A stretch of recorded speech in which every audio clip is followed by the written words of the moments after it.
Welcome friends. Today we will discuss about the EVS. जैसा कि हम सबको पता है कि सीटेट का एग्जाम आ रहा है जनवरी के मंथ में, और हमें पता है कि 30 नंबर की ईवीएस उसमें आती ही आती है।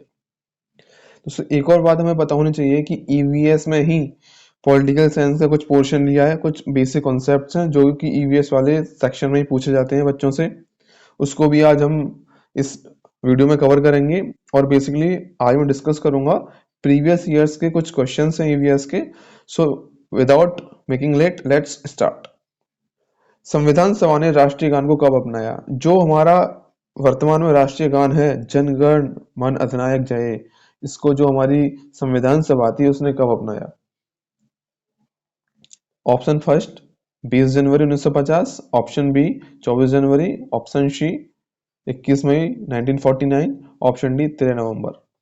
दोस्तों इसमें आंसर भी करेक्ट यहाँ पे लिखा हुआ है। आपको कुछ दोस्तों आपको कुछ बहुत ज्यादा इसमें अपना दिमाग लगाने की जरूरत भी नहीं है। यहाँ पे आंसर्स भी है, उनका नीचे एक्सप्लेनेशन भी लिख रहा है कि कैसे कैसे क्या क्या प्रोसेस हुआ था। ठीक है, तो इसका करेक्ट आंसर है ऑप्शन बी 24 जनवरी 1950 को।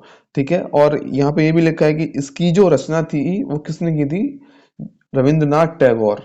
जनगण मन अधिनायक जय। अच्छा, एक और बात है, रविंद्रनाथ टैगोर ही एकमात्र ऐसे व्यक्ति हैं जिन्होंने दो देशों के राष्ट्रगान की रचना की है। पहला तो भारत है, दूसरा कौन सा है? Bangladesh.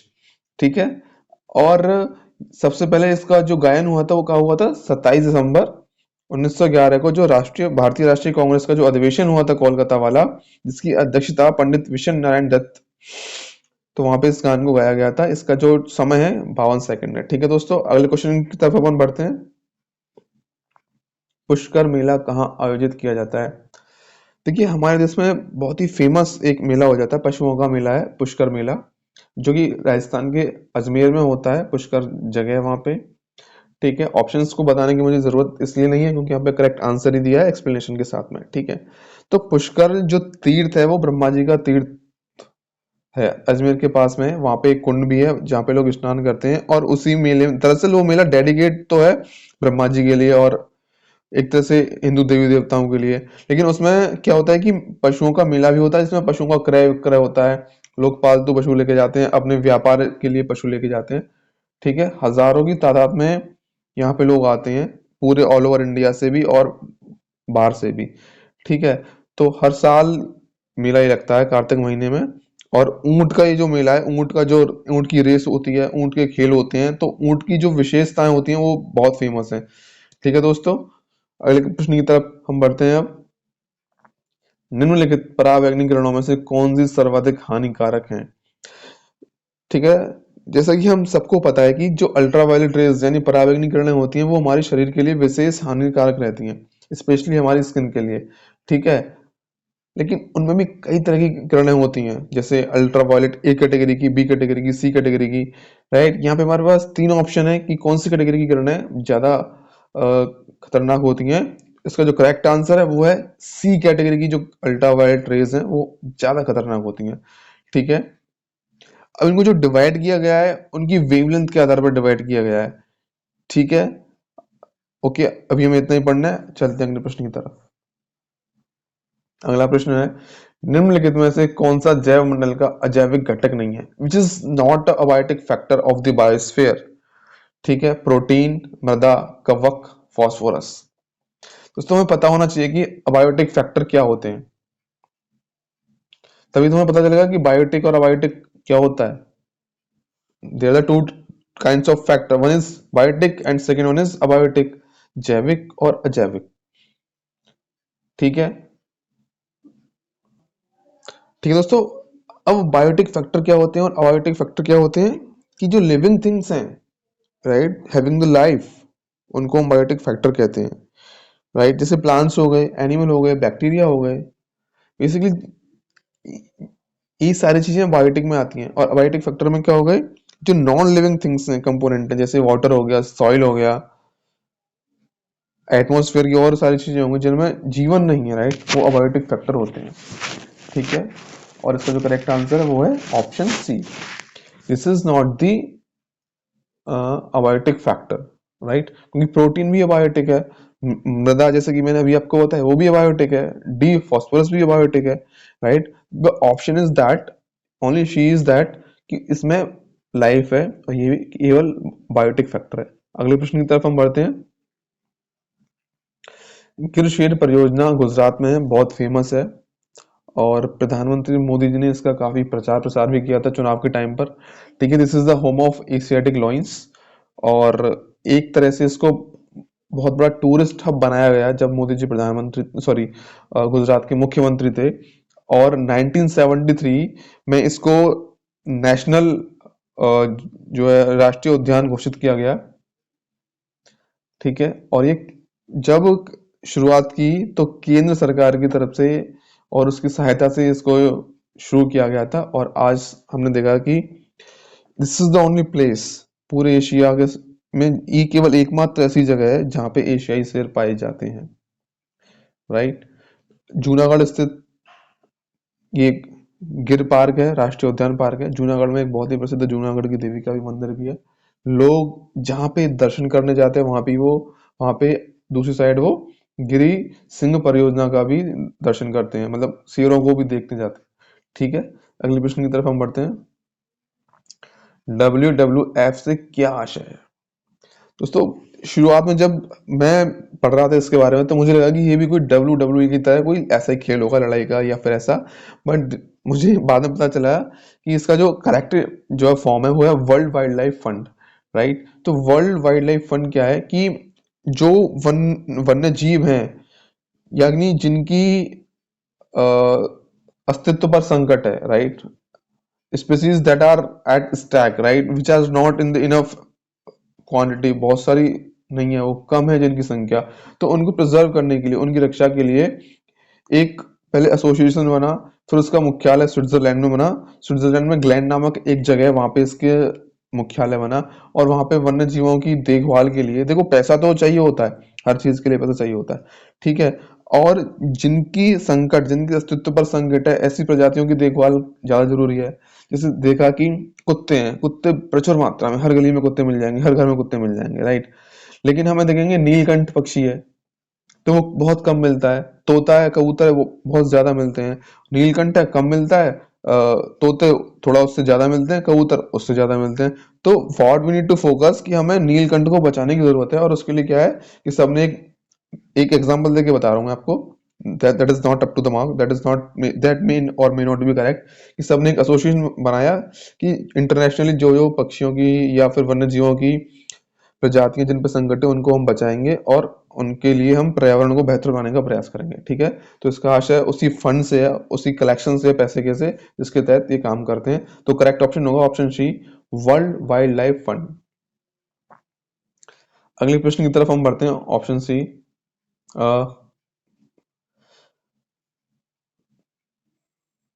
Just wait, okay. Bharat में निम्नलिखित में से कौन सी एजेंसी मुख्य रूप से प्रदूषण के मापन से संबंधित है? ग्रीन ट्रिब्यूनल, केंद्रीय प्रदूषण नियंत्रण बोर्ड, केंद्रीय जल आयोग, survey of India. Correct answer इसका दिया है बी, केंद्रीय प्रदूषण नियंत्रण बोर्ड। ठीक है, यही है जो कि इंडस्ट्रीज को लाइसेंस जारी करता है कि मतलब कि वो प्रदूषण कितना ज्यादा तो नहीं कर रही है, सॉरी सॉरी, राइट। कोई अगर ज्यादा, कोई भी एजेंसी, कोई भी इंस्टीट्यूशन अगर ज्यादा प्रदूषण कर रहा है तो उस पर क्या एक्शन लेना चाहिए, प्रदूषण के मानक क्या क्या होने चाहिए देश में, कितने जो प्रदूषण की लेवल है वो खतरनाक हो सकता है, आदमी के लिए कितना खतरनाक हो सकता है, वन्य जीवों के लिए कितना, पर्यावरण के लिए खतरनाक हो सकता है, कितने पे ग्लोबल वार्मिंग होती है, डेवलपमेंट के लिए कितना टारगेट तय करना है, ये सारी चीजें जो तय करता है और उस प्रदूषण को कंट्रोल कैसे करना है, तो वो केंद्रीय प्रदूषण नियंत्रण बोर्ड के हाथ में है। गंगा में प्रदूषण हो रहा है, यमुना में प्रदूषण हो रहा है और सारी नदियों में प्रदूषण हो रहा है, तो उसके बारे में भी यही तय करता है कि उसको कैसे कंट्रोल करना है और उसको कैसे नियंत्रण में लाया जाना है। ग्रीन ट्रिब्यूनल है, तो ग्रीन ट्रिब्यूनल ये तय करता है कि जो प्राकृतिक चीजें उन पर किसी प्रकार का अतिक्रमण ना हो, ये इसका मेन काम होता है। ठीक है, बस। तो अगले, जैसा कि मैंने आपको बताया, इसका जो मेन काम होता है जल एवं वायु प्रदूषण के मूल्यांकन, निगरानी और नियंत्रण के लिए केंद्रीय प्रदूषण नियंत्रण बोर्ड एक शीर्ष संस्था है। ठीक है, this is the one of the top institution to control the air and water pollution, just to it set the parameters to control the pollution of water and the air. Next प्रश्न है, Cotopaxi एक जागृत ज्वालामुखी है जो अवस्थित है, बहुत सारे 4 ऑप्शन है इसके, सिसिली में, हवाई में, एंडीज में एंड रॉकीज में। तो दोस्तों कोटोपैक्सी है क्या? ये एक ज्वालामुखी का नाम है। This is the name of a volcano, right? Active volcano का नाम है ये। और हमें पता होना चाहिए सबसे ज्यादा एक्टिव वॉल्केनो कहाँ पे है? एंडीज में। और एंडीज कहाँ है? दक्षिण अमेरिका के इक्वाडोर में एंडीज पर्वतमाला पे स्थित है। ये एक वलित पर्वत का उदाहरण भी है। ठीक है दोस्तों, तो हम याद रखेंगे कोटोपैक्सी एंडीज पर्वतमाला में है। अगले प्रश्न की तरफ हम बढ़ते हैं। तिब्बत की सांगपो नदी भारत में किस नाम से जानी जाती है? इसका करेक्ट आंसर है ब्रह्मपुत्र। जैसा कि हम सबको पता है, ब्रह्मपुत्र चीन की मानसरोवर झील के निकट चेमियांगडंग से निकलती है। ठीक है, इसको तिब्बती लैंग्वेज में क्या कहते हैं? सांगपो या सांपू।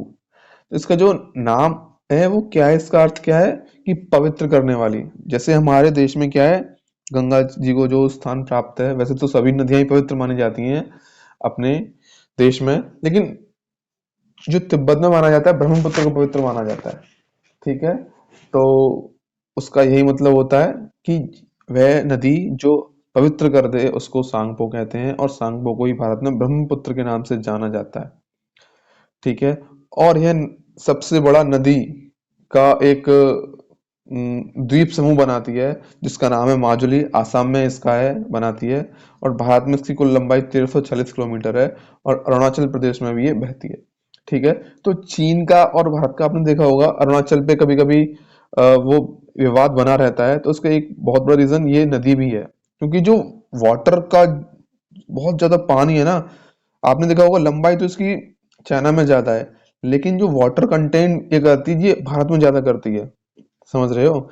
यानी कि 70% of the water is in the India, 30% कहाँ है? चाइना में। लंबाई भले 100 किलोमीटर है, लंबाई जैसे 100 किलोमीटर है, चाहे 50 किलोमीटर है चाइना में, और बाकी 50 ऑल ओवर वर्ल्ड में। बट जो पानी है जिसका, सपोज कि 1000 लीटर जो पानी है भारत और चाइना के मध्य में, तो 700 लीटर यानी 70% वाटर तो इंडिया के पास है, ओनली 30% वाटर चाइना के पास है। तो मेन रीजन एक ये भी है कि चाइना भारत से इसके ऊपर लड़ता रहता है अरुणाचल प्रदेश में। ये एक बहुत बड़ा रीजन है, क्योंकि चाइना में पानी की बहुत कमी है, और ब्रह्मपुत्र पानी की उसकी कमी को बहुत हद तक कम कर सकता है, या उसकी पानी की कमी को पूरा कर सकता है। अगले प्रश्न की तरफ हम बढ़ते हैं। घास भूमि क्षेत्र के परितंत्र का खाद्य श्रृंखला में सबसे उच्च स्तर के उपभोक्ता होते हैं। ऑप्शन ए शाकाहारी, ऑप्शन बी मांसाहारी, ऑप्शन सी जीवाणु, ऑप्शन डी मांसाहारी या शाकाहारी। ठीक है, इसका जो करेक्ट आंसर यहाँ पे दिया है मांसाहारी है। ठीक है, इसमें कुछ कंफ्यूजन भी है। मैं आपको एक देखिए यहाँ पे पूरा का पूरा सेट दे रखा है, लाइफ साइकिल आपको बना के दे रखी है यहाँ पे। ठीक है, जैसे एक हमने लिया घास, उत्पादक होगा प्रोड्यूसर। ठीक है, अब घास को खाया टिड्डे ने, टिड्डे को खाया मेंढक ने, मेंढक को खाया सर्प ने, सर्प को खाया गिद्ध ने। ठीक है, तो ये सीरीज बंदी चली गई। घास यहाँ पे क्या हुआ? प्रोड्यूसर। टिड्डा क्या हुआ? Primary consumer. मेंढक क्या हुआ? Secondary consumer. थर्ड कंज्यूमर सांप हो गया, एंड लास्ट वन इज गिद्ध। ठीक है, अब गिद्ध क्या है? मांसाहारी है। एंड में गिद्ध को कौन खाएगा? यहाँ पे ऑप्शन है, अगर फूड साइकिल के हिसाब से तो कोई खाएगा नहीं, राइट? फूड साइकिल के हिसाब से तो कोई खाएगा नहीं। ठीक है, लेकिन जब गिद्ध मरेगा तो उसका होगा क्या? वो भी डिके होगा। अब डिके होगा तो उसको छोटे छोटे जीव खाएंगे, कीड़े खाते हैं ओब्वियसली, जब कोई जीव मर जाता है तो हमने देखा होगा। तो यहाँ पे जो करेक्ट आंसर है वो है मांसाहारी। बट इलाहाबाद हाई कोर्ट ने इसका जो करेक्ट आंसर माना है वो माना है ऑप्शन सी को, जीवाणु को। सॉरी, ऑप्शन सी जीवाणु को। तो यहाँ पे आप देख लीजिएगा, इलाहाबाद हाई कोर्ट के हिसाब से, प्रयागराज हाई कोर्ट के हिसाब से करेक्ट ऑप्शन होगा ऑप्शन सी जीवाणु, और वैसे इसका करेक्ट ऑप्शन है मांसाहारी। बढ़ते हैं अगले प्रश्न की तरफ। वायुमंडल का प्रमुख स्तर जो पृथ्वी तल के नजदीक है, समताप मंडल, क्षोभ मंडल, मध्य मंडल, आयन मंडल। देखिए जो हमारा एटमॉस्फेयर है, वायुमंडल है, उसके डिफरेंट डिफरेंट लेयर्स होती हैं, ठीक है। लेकिन जो पृथ्वी की सबसे क्लोज जो लेयर है वो एक क्षोभ मंडल, ठीक है। यहाँ पे सारी जो हमारी क्रियाएं, हमारा सांस लेना और अनेक जैविक क्रियाएं यहाँ पे होती हैं, जैसे कोहरा, बादल, वर्षा, जो मेघों की गर्जना होती है वो यहाँ पे होती है, पाला, वो सारी जैविक क्रियाएं जिनसे हमारी जीवन में परिवर्तन आते हैं, जो हमारी लाइफ पे इफेक्ट करती हैं, सारी क्रियाएं इसी मंडल में होती हैं, ठीक है। और दिस इज द रीजन कि यहाँ पे जहाज नहीं उड़ाया जाता है। पक्षी भी, जैसे जहाज उड़ रहा है, कोई पक्षी आ गया, बारिश हो गई, तो जहाज में तो सारे पैसेंजर्स हैं, एक्सीडेंट हो जाएगा, मर जाएंगे वो, राइट। तो जहाज क्या है, शो मंडल के ऊपर होता है थोड़ा, शो मंडल में अगले लेवल पे होता है, ठीक है। और यहाँ पे जो टेम्परेचर है वो हर किलोमीटर में 6.5 सेंटीग्रेड की दर से घटता जाता है, ठीक है। तो सारी जो क्रियाएं मानव की जो होती हैं वो शो मंडल में होती हैं, that is why it is the closest जो पृथ्वी के। अगले प्रश्न की तरफ हम बढ़ते हैं। संयुक्त राष्ट्र सुरक्षा परिषद में कितने स्थायी सदस्य हैं? इसका तो आंसर सबको पता ही है, बेसिक क्वेश्चन है। 5 परमानेंट मेंबर हैं सिक्योरिटी काउंसिल के, ठीक है। और America, Russia, Britain, France and China. And 10 अस्थायी सदस्य हैं जिनमें भारत भी एक है। और आपको जानकर आश्चर्य होगा कि किसी वक्त पर जो परमानेंट मेंबरशिप चाइना को जो मिली है आज, वो भारत को मिलने वाली थी, पर कोई भी राजनीतिक कारण हुए होंगे जिनके कारण ये भारत को नहीं मिली, या भारत ने किसी और को, चाइना को ऑफर कर दिया, तो अभी ये भारत के पास नहीं है। भारत लगातार प्रयास कर रहा है कि ये परमानेंट सीट भारत को मिले। अगले प्रश्न की तरफ हम बढ़ते हैं। सरस का राष्ट्रीय उद्यान पार्क है राजस्थान में, राजस्थान के अलवर जिले में ये सिचुएटेड है, ठीक है। अभ्यारण्य के साथ साथ यहाँ पे एक मंदिर भी है हनुमान जी का, जब भी आप जाओगे तो लोग वहां पे दर्शन करने जाते हैं, और साथ ही साथ सरस का राष्ट्रीय उद्यान में घूमने जाते हैं, ठीक है। इसको 1958 में वन्य जीव अभ्यारण्य घोषित किया गया था, तथा 79 में टाइगर रिजर्व के रूप में प्रोजेक्ट टाइगर में शामिल किया गया था, ठीक है। फॉरेस्ट लाइफ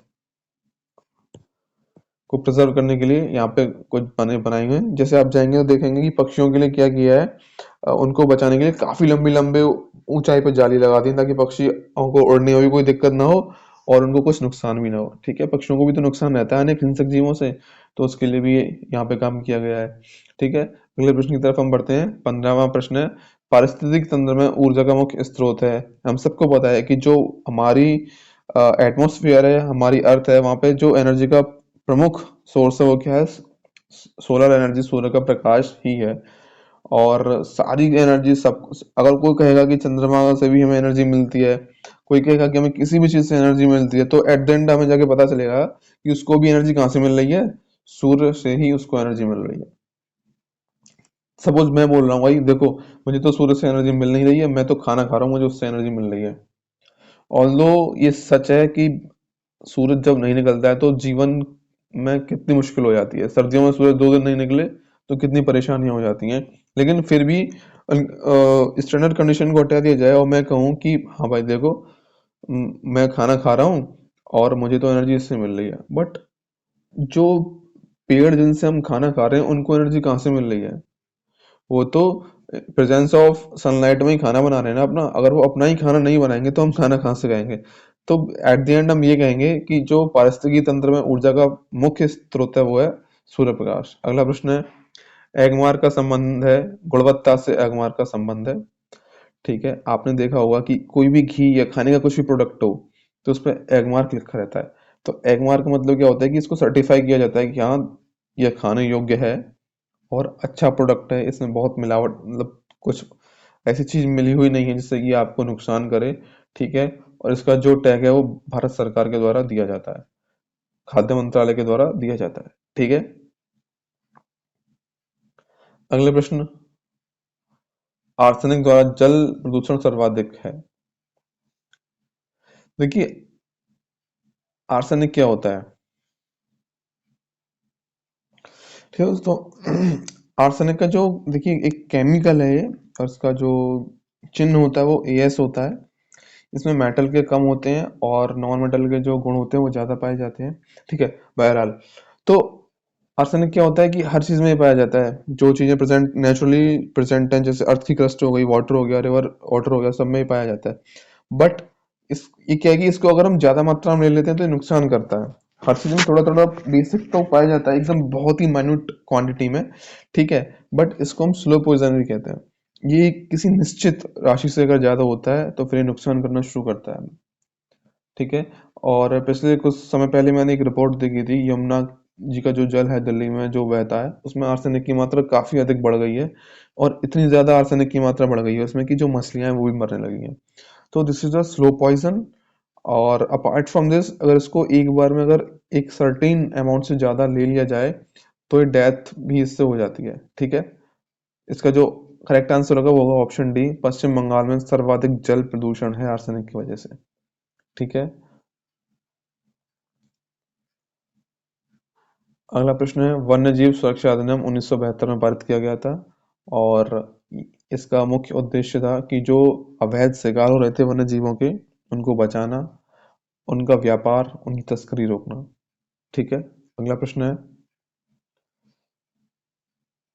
दूध से दही बनने की प्रक्रिया को क्या कहते हैं? बड़ा बेसिक क्वेश्चन है ये। जब दूध से दही बनता है तो वो प्रोसेस क्या होती है? दिस इज कॉल्ड द किण्वन फर्मेंटेशन। यही प्रक्रिया कहलाती है दूध से दही बनने की। देखिए, जैसे हमें पता है कि जो दूध में जो बैक्टीरिया होते हैं वो कौन से होते हैं? लैक्टोबैसिकल्स। राइट। तो इसी की वजह से दही बनता है। राइट, जस्ट बिकॉज ऑफ, पहले लैक्टिक एसिड बनता है जिसके कारण दूध खट्टा होता है। ठीक है। और दूध खट्टा हो जाता है, फिर ये दही में कन्वर्ट हो जाता है। राइट। इसी को फर्मेंटेशन ही कहते हैं।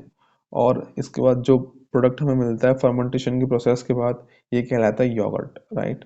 दही को एक अलग नाम से और हम जानते हैं कर्ड के अलावा, this is called the yogurt as well. ठीक है। लैक्टोबैसिलस नाम के जीवाणु के कारण दूध का दही में बनता है ये। ठीक है ना। और इसका करेक्ट आंसर होगा ऑप्शन सी, किण्वन फर्मेंटेशन। अगला प्रश्न है, किस देश के संविधान से मौलिक कर्तव्यों को लिया गया है? रशिया से हमने अपने फंडामेंटल ड्यूटीज को लिया है। ठीक है। Union of Soviet socialist Republic, यानी कि union of Soviet socialist Republic, USSR, at that time United था, बट वॉर हुआ 90s के दौर में, तो इसको 7 पार्ट्स में तोड़ दिया गया। और आज भी ये बहुत पावरफुल है। After, even after the break and separation different parts, Ukraine भी इसी का पार्ट थे एक टाइम पे। आज से तकरीबन 90s से पहले Ukraine was also the part. Ukraine का नाम मैंने इसलिए लिया क्योंकि यूक्रेन काफी फेमस है, काफी मतलब चर्चा में, due to the war between Russia and the Ukraine. ठीक है दोस्तों। तो इसका करेक्ट आंसर होगा, जहां से हमने फंडामेंटल ड्यूटीज लिया है, वो लिया है रशिया से। अगले प्रश्न की तरफ हम बढ़ते हैं कंप्यूटर जी। ध्रुव तारा कहाँ पाया जाता है? उत्तर। ठीक है दोस्तों, हम सबको ये कहानी तो पता ही होगी ध्रुव जी की, है। तो ध्रुव तारा हमेशा उत्तर की दिशा में चमकता रहता है। अगर किसी को डायरेक्शन अगर पता करना है और हमें उसको ध्रुव तारे की पहचान है, केवल ध्रुव तारे की, तो वो सारी की सारी डायरेक्शंस को पता कर सकता है। ठीक है। अगला प्रश्न है, प्रोजेक्ट टाइगर का शुभारंभ कब हुआ था? 1973 में, टू प्रोटेक्ट द टाइगर्स। जो टाइगर्स का अवैध शिकार हो रहा था, तस्करी हो रही थी उनकी खाल की, उनके अंगों की, उनके दांतों की, तो उनको बचाने के लिए। इसके अलावा जो पर्यावरण के परिवर्तन से जो टाइगर्स पे खतरे आ रहे थे, उनसे भी उनको बचाने के लिए प्रोजेक्ट टाइगर प्रारंभ किया गया था। और जिसमें उत्तराखंड का Rajaji tiger park, sorry, reserve 48वां, तथा औरंग टाइगर रिजर्व जो 49वां टाइगर्स के लिए रिजर्व बनाया गया है स्पेशली। ठीक है। जो कि आसाम में है, इसकी शुरुआत की गई थी। ठीक है। उद्देश्य क्या था? To to protect the tigers. Right. अगले प्रश्न की तरफ हम बढ़ते हैं, फूलों की घाटी कहाँ पे है? उत्तराखंड में। ठीक है। This is a national park, और जो कि उत्तराखंड के चमोली जिले में स्थित है। और यहाँ पे क्या है कि जैसे ही आप इस वैली में एंटर करोगे तो different kinds of flowers you will find, ठीक है। और यूनेस्को ने इसको वर्ल्ड हेरिटेज स्थल घोषित किया है। अगले प्रश्न की तरफ हम बढ़ते हैं। एक वयस्क मनुष्य में कुल कितनी अस्थियां होती हैं? इसका तो बहुत आंसर में पता है, 206 अस्थियां होती हैं, ठीक है। और लेकिन कोई जब छोटा बच्चा होता है, शिशु अवस्था में होता है, तो उसमें 300 अस्थियां होती हैं। ग्रीन पीस इंटरनेशनल का मुख्यालय कहाँ है? ग्रीन पीस इंटरनेशनल का मुख्यालय कहाँ है? न्यूयॉर्क में, सिडनी में, एम्स्टर्डम में, नागासाकी में। एम्स्टर्डम भी अमेरिका में ही है वैसे। न्यूयॉर्क अमेरिका में, सिडनी ऑस्ट्रेलिया में, नागासाकी कहाँ है बताएं? नागासाकी एंड हिरोशिमा जापान में, राइट।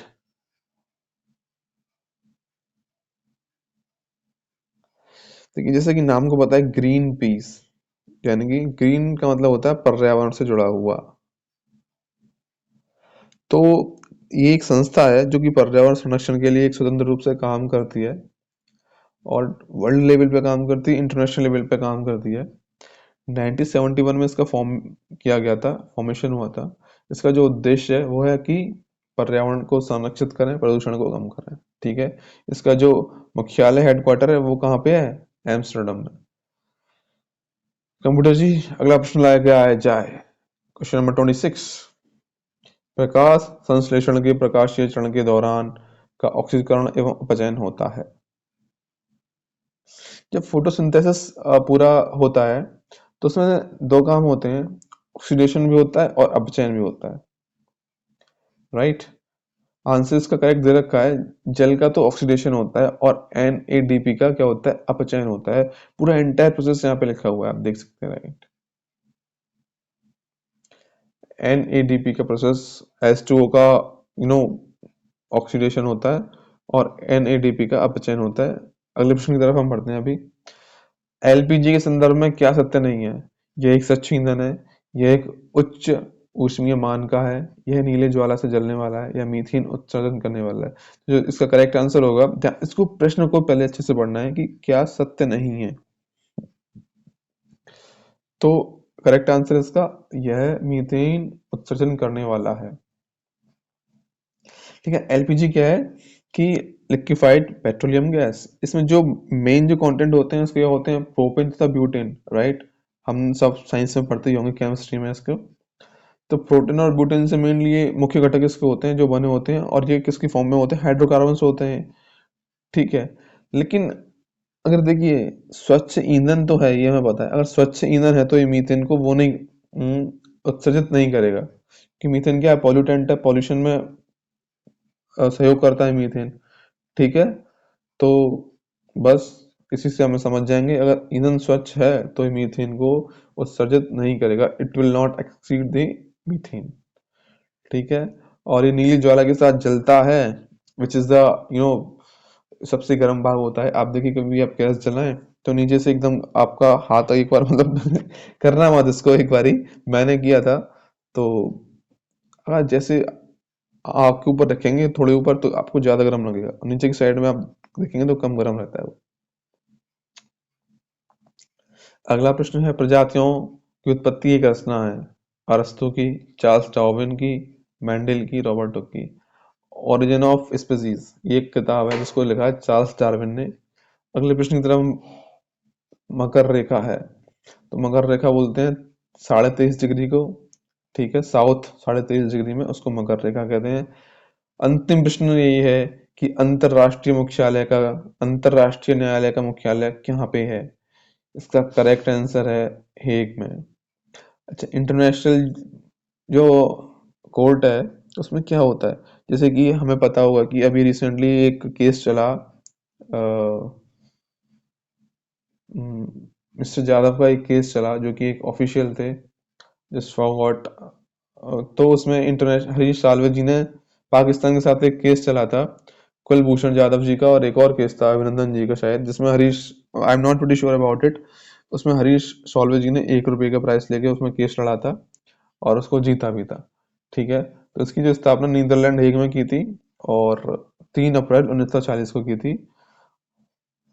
इसमें 5 चैप्टर्स हैं और 70 आर्टिकल्स हैं। ठीक है दोस्तों, अगर आपको कंटेंट अच्छा लगा हो, मैंने प्रयास किया आपकी अच्छे से अच्छे कंटेंट आपको प्रोवाइड कर रहा हूँ। प्रीवियस ईयर्स के कुछ क्वेश्चंस थे।